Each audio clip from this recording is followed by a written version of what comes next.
Anthony Fauci, the J6 committee, the entire Biden family, everyone, in my estimation, is at risk of being prosecuted, at risk for both civil liability and states coming after them. Anthony Fauci could very well wind up in jail.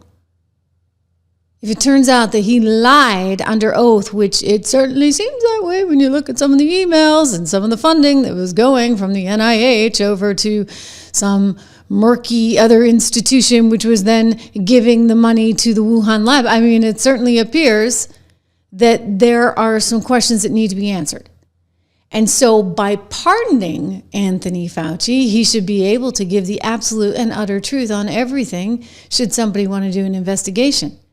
This is now coming up, whether or not Congress decides to do an investigation. But I'll tell you, it doesn't just need to be congressional. You could have a congressional investigation. You can have state investigations. Texas will love this one. Florida will love this one as well. You can have the state investigations, and you can have civil investigations as well. I mean, think about what people lost as a result of perhaps some of Fauci's decisions along the way. Let's take a look here. Donald Trump talking with Sean Hannity, my former colleague over on Fox, about this just the other night, about whether or not he'd be looking to see an investigation into some of these. She should have dropped out. At least she wouldn't have that moniker. Before I go to the economy and foreign policy, as long as you brought up this topic, Joe Biden, Chuck Schumer, Adam Schiff, who got a preemptive pardon, all these people that got pardoned, Anthony Fauci, did he know that NIH money through the EcoHealth Alliance was funding the Wuhan virology lab? There seems to be text and messages and emails that went back and forth. You talk about the unselect committee, as you call it, the January 6th committee. They had a predetermined outcome. General Milley, all these people, the Biden family members. Joe Biden ran and said he would never do preemptive pardons. It was an issue that came up when you were leaving in your first time. He heard that I was going to do it. I didn't want to do it. I was given the option. They said, sir, would you like to pardon everybody, including yourself? I said, I'm not going to pardon anybody. We didn't do anything wrong. And we had people that suffered. They're incredible patriots. We had people that suffered. You had Bannon put in jail. You had Peter Navarro put in jail. You had people that suffered. And far worse than that, they've lost their fortunes. They've lost their nest egg, paying it to lawyers. And those people... And people said, and they wouldn't have even taken, most of those people, they wouldn't have even taken a pardon. This guy went around giving everybody pardons. And you know, the funny thing, maybe the sad thing, is he didn't give himself a pardon. And if you look at it, it all had to do with him. I mean, the money went to him. Should Congress investigate that? Well, I don't know. It's, you know, you ordered the DOJ. I've always been, look, he didn't give himself a pardon. And he didn't give some other people a pardon that needed it. And I heard Schiff went to him and just begged him for a pardon, because Schiff is a crook. Yeah. Schiff is a crooked guy. He's a crooked politician. He made up the story about Russia. He totally made it up. You know, he's a storyteller. And then after he made it up, they found out that there was a tape of the conversation made by, you know, I guess, the State Department. I don't know. When you make calls, they make tapes sometimes, not all the time. He was the one talking to the Russians. So he, in the meantime, made up the conversation, totally made it up about quid pro quo. There was no quid pro quo, just there was a perfect call. Tim Scott was the first one to come. He read it. He said, "This is a perfect call. What are you doing? You're impeaching a man for a perfect call." It was Schiff, Hillary, the whole group. You know what? They should. Schiff is just a bad, sick guy. And he went to Biden and he demanded a pardon because he thought he did something. He knew he did something. Benny Thompson would have won the chairman of that committee. Benny Thompson destroyed, along with that unselect committee, destroyed all of the work that took place over 2 years. You know why? It showed that I was right. We're back with the 45th. Amazing, right?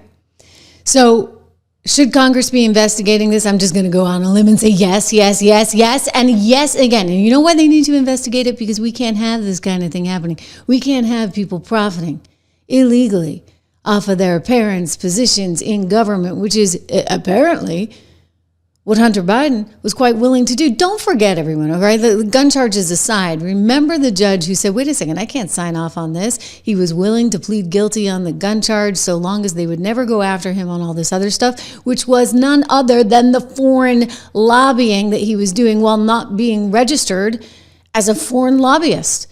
He never bothered to register for those things and yet was working on behalf of daddy, I guess. I mean, how else do you get a job on a board in Ukraine to the tune of $60,000, $80,000 a month times two? Because Devin Archer, his partner, was getting paid as well. And then you go to daddy, who's in charge of Ukraine policy, and you say, hey, dad, I need your help. Burisma, my company's getting investigated by this guy. We need to get rid of him. And what does daddy do? He gets rid of him. Oh, and it's on tape. He admitted it to the CFR, Council on Foreign Relations. This is something that came up, don't forget, in the 2020 campaign. It's an open discussion, please. No, it's a fact. Well, you have raised an issue. Let the Vice President answer. Discredited. Did Burisma pay him $183,000 a month with no experience in energy? Mr. President, no my son did nothing wrong at Burisma. I think he did. Mr. The only guy President, that let did him something- answer. He doesn't want to let me answer because he knows I have the truth. His position has been totally, thoroughly discredited. By who? And Ukraine, The media? By everybody. Well, by the media, by our because they refuse to allies, talk by the about it World because they're Bank, embarrassed. by everyone has discredited. Matter of fact, even the people President, who please stop. testified under oath. So let me under ask you oath, this, under- Joe. under No, oath. go ahead, Mr. I'm listening to Even you. the people under. He got $3.5 million from Moscow. He testified under oath in his administration. Yeah. How do you get all that money from Moscow? How do you get all that money from Romania? How do you get all that money from China? How do you get a diamond, an actual diamond, from the Chinese energy guy, who's, by the way, gone, we don't know where, in China? You got to ask yourself, what really was going on? And then when you combine that with these pre-pardons, I mean, you're getting a pardon before you've even been accused of anything? That's a little weird. Or like it's unprecedented. It's never actually happened before. James Biden, Sarah Jones Biden, Valerie Biden, just the whole family. John T. Owens married to Valerie Biden Owens, Francis Biden. Oh, and then we get Fauci in there. Because who knows what Fauci was doing. Woo! You know, he caused a lot of pain for a lot of people, including this economy. A lot of people's businesses shut down. All kinds of things. General Mark Milley, Liz Cheney, because who knows, the J6 committee, they were really orchestrating something together in ways that they shouldn't have. And we've talked about that because Liz Cheney might have been guilty of interfering with witnesses. I mean, it's messed up. And he goes out and gives all these pardons. I mean, not even CNN, as you know, can forgive it.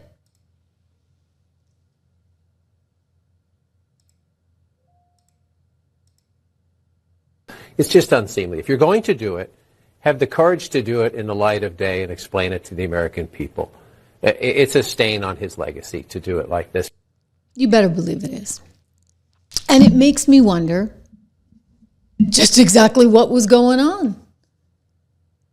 I mean, this is unprecedented. You do not do this. But here's the thing.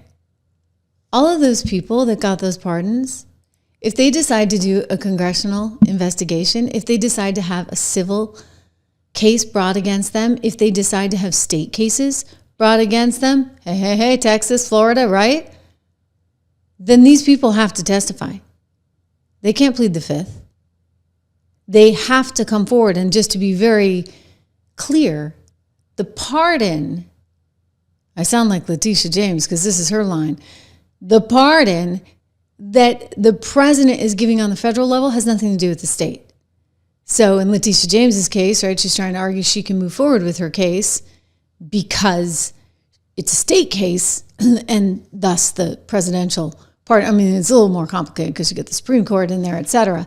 And it's perhaps why Biden didn't bother pardoning himself. He doesn't need to because the Supreme Court has said that you're not liable for anything you did as president. But I also am going to go back to maybe he wasn't president when this stuff was going down, especially with all the money grubbing, whatever you want to call it. I mean, the Biden name for sale. No sooner does he become in charge of Ukraine policy that his idiot son, who got kicked out of the military for reasons we don't even need to discuss, but let's just say the guy's got some real problems, substance abuse being one of them, he gets a job for that kind of crazy amount of money? It doesn't make any sense. No, it doesn't. And it's just all wrong. It's so gross. And, you hope for more in this world. We hope for more from our politicians for sure.